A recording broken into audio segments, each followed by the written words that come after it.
Hello, everybody. Dave Neal here, stand-up comic, host of Bachelor Nation News, and we have a barrel scraping Friday. Nothing, and I mean nothing in the news. Barrel scraping day. And barrel scraping we shall do. So Reality Steve calls out Nick Viall. It's actually really interesting, sort of just like, it's, you know, sometimes there are beefs that are just so out there that they're kind of fun because it's almost like, in Reality Steve's universe, Nick's the bad guy. In Nick's universe, someone else is the bad guy. We're all somebody's bad guy. Follow me on Instagram @tneals, patreon.com/Dave Neal. If you want to be a good guy, join the Patreon. Or if you haven't already, Bachelor Rush Hour, my daily podcast. We have original podcasting every afternoon for you guys on your afternoon rush. Go link in the comment section to find out where you can get some of that content. How about some good news, Dave? All right, we'll start with some good news. This is from our friend Abby Thomason. Dave, I hope your wedding was great. I just found out tonight I passed the bar exam. I'm a power attorney. And let me tell you something. Congratulations to Abby Thomason, the law power attorney. We appreciate you. She just had a baby and just took the bar exam, and we need legal representation in our community. So all of the we need our therapists, we need our lawyers, we need it all. So thank you so much for sharing that good news with me. I always appreciate it. And in more good news, I've got a stand-up show in Newport, Rhode Island, Saturday, November 26th. I'm promoting this because if you didn't catch my last video, which not many people watched it, I just want you guys to know. Newport, Rhode Island, $15, Saturday, November 26th. And of course, when I post something, now I'm getting trolled. Now I have people that, because I share my political opinions and personal views on life, that they think that they can enter my DMs. And I just share this with you guys because it doesn't matter. They go, only $15. Wow, that's sad. You know, hey, if we sell 100 tickets, that's $1,500 to tell jokes and make people laugh. Not bad with me. And it comes with free drinks, for me at least. Anyway, so I've got a new vlog out. If you haven't checked it, go check it out here. It is a beautiful vlog sharing my election day with you guys. I got a flat tire. But if you want to check this out, quality work right there. Go check that out. Zoom in, pump the air. Very good stuff. You can kind of watch me testing my new toy that I got. This is me holding a selfie stick that it's an invisible selfie stick. I have it right here. These are great gifts to get. And again, I'm not a sponsor, but I just want to share. There'll be a link at the end if you want to go watch that. So go check that out. All right, on to the story. Okay. You got me. I spent a few minutes promoting some things. It's a slow news day. Leave me alone. Let me be. So anyway, this is from yesterday's Daily Roundup, which Reality Steve has a daily podcast. If you haven't, go check it out. I'm just going to play the 2 or 3 minute clip where he discusses Nick as a villain. Hey, maybe if she didn't get with... Okay, so let me just actually play it. I'm trying to scoot over. What I'm trying to do is remove a spoiler, and I don't want to have to bleep it out. Setting her up this season. And I'm like, no, I don't see that happening. They've never really cast a villain in that role. And someone brought it up to me today. They said, hey, Steve, what about Nick? And I said, well, when I answered the question, my mind was strictly thinking of Victoria because that's what the emailer had asked about. So my mind was strictly on Bachelorette. And every Bachelorette they've cast, none of them have ever been close to being considered a villain. But I guess it is a fair point to make that Nick Viall was a villain. However, I think you could also make the argument that at the time that he was named the Bachelor, he had just come off a successful Bachelor in Paradise redemption edit, and he wasn't a villain at the time. Now, I mean, my gosh. I mean, we all know what Nick is now. He's a mouthpiece for the show. He's a hypocrite. Whoa! And Steve, tell us how you really feel. I'd say he's almost gone back to villain status. Wow, back to villain status. Back to villain. Back to the... Okay, so, yeah, this is fun. And I guess if you think about it, what Reality Steve is referring to, in part, is the feud that we've discussed that has gone on, where Nick has sort of taken to...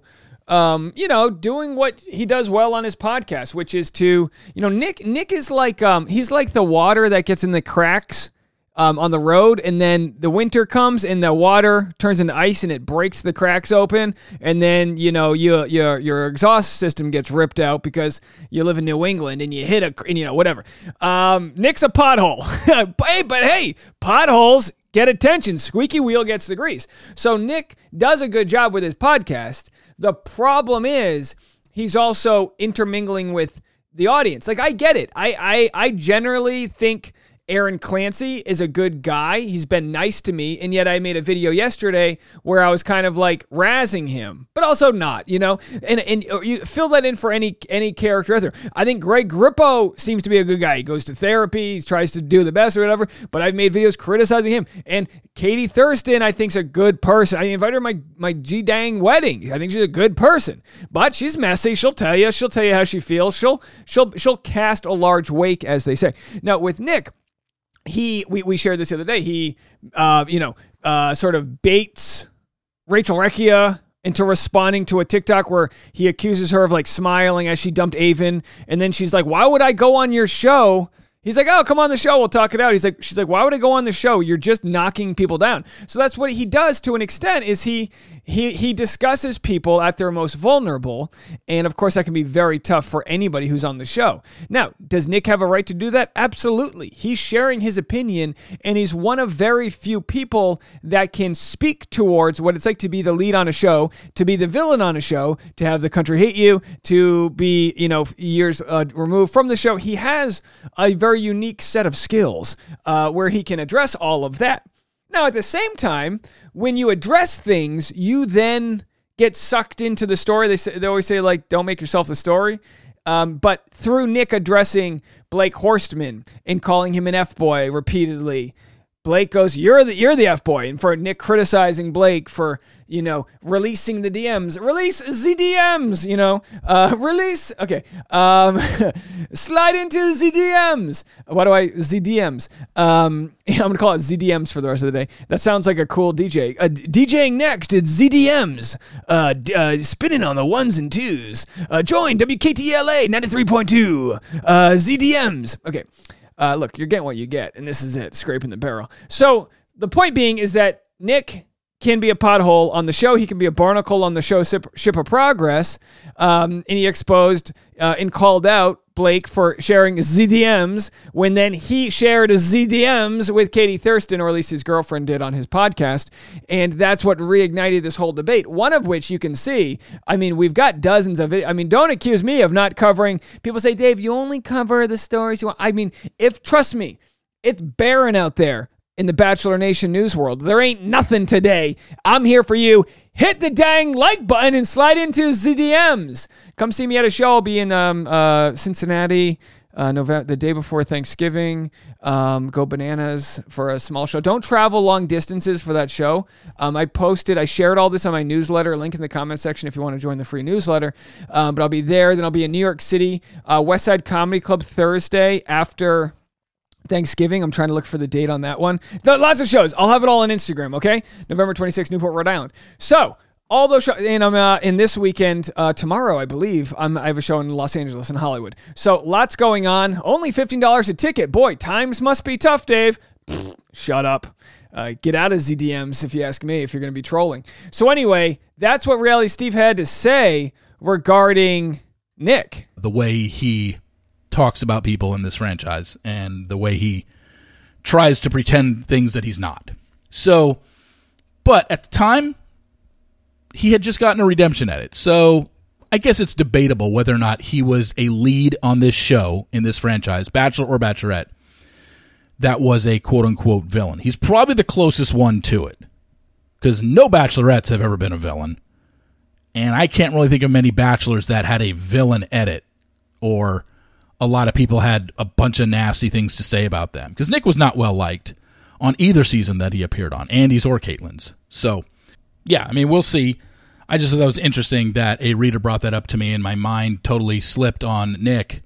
Even though my mind totally slipped. My mind was set on talking about Bachelorette leads. But my body. It was interesting that Nick is probably the closest thing we ever had to a lead that was a former villain. What about Ari? So to speak.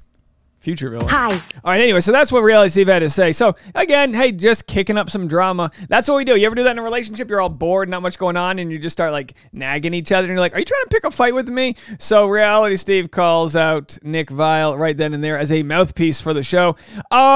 I'm sure you can definitely find receipts where Nick isn't a mouthpiece for the show, but then again, when you look at recent things going on, he gets very close to the producers, and with what he obviously gets the shows in advance. He gets guests that aren't hypercritical. Like he put it this way, he toes the line. I'm sure he's not under any contract with the show, but he definitely toes the line. But look, hey, it's bought him a house. He's got a book deal. So you look at it and you go, he's done what he has had to do to survive on the show. When a lot of people leave comments, and again, I know it's starting to come from me because I'm 37, so I'm starting to get those randomly. What are you doing covering the love lives of these other people? Don't you have anything better to do? Well, it's part of my business now. It's part of my business. I found something that's a revenue stream that I like to do. I like to talk to my audience, and it's a fun way to do that. And if I made daily content about the New England Patriots, that would be fine too. But this is where we're at, folks. And I truly do enjoy doing it. Otherwise, I would have burned out by now. You know, I like to make a lot of content. I spent 5 minutes yesterday talking about spiders. I got an arachnologist on my payroll. I got Abby Thomason as a lawyer. I got a bunch of great therapists out there. I don't want to name any because I don't want to piss any of the other ones off. I'll have to, go to therapy. And then I've got an arachnologist. So you find me. Let me tell you something right now. I'll get mad about it. You find me someone in Bachelor Nation that has an arachnologist on their payroll, okay? We have the best audience in the world. I appreciate you guys all so much. We're going to have a very fun Bachelor Rush Hour today, so make sure to go check that out. Link in the comment section. It's a free podcast every afternoon. You can go get that. I'll talk to you guys later. Have a fantastic weekend, everybody. Bye now.